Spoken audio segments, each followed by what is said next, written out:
First appearing on vehicles as early as 1905 and becoming a requirement in most states of the Union by 1928, brake lights as a safety necessity have come a long way.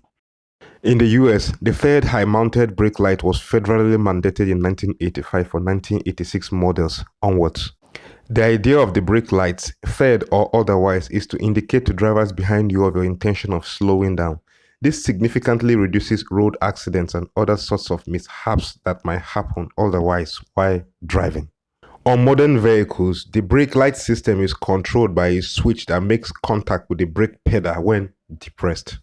Like all wear and tear items, this switch gives way eventually, leaving the brake lights shining brightly even when the vehicle is switched off and the brake pedal is not depressed. When this happens, the quickest fix is to locate the brake switch by following the brake pedal. This task, depending on make and model, is fairly easy and DIY friendly. Once the switch is located, its electrical connector will need to be unplugged and the switch itself removed for replacement.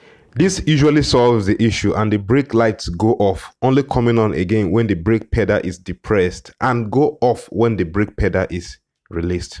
There's a twist to this otherwise brilliant DIY friendly replacement.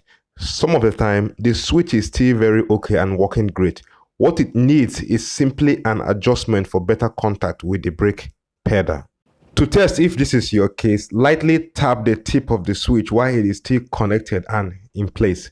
If the brake lights go off, then you are in luck. Simply adjust the knot with a wrench till the desired position is got. While changing the brake switch yourself and getting your brake lamps to function again as they should is a very DIY friendly task.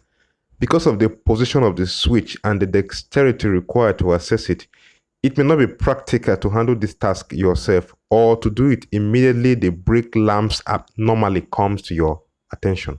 If this is the case, disconnect the negative terminal of the starter battery to prevent it from discharging before you get the chance to fix the issue. If you need further help or clarification, leave a comment and I'll be glad to help. If you loved the video or it helped you, consider liking it and subscribing to the channel for more auto DIY content like it.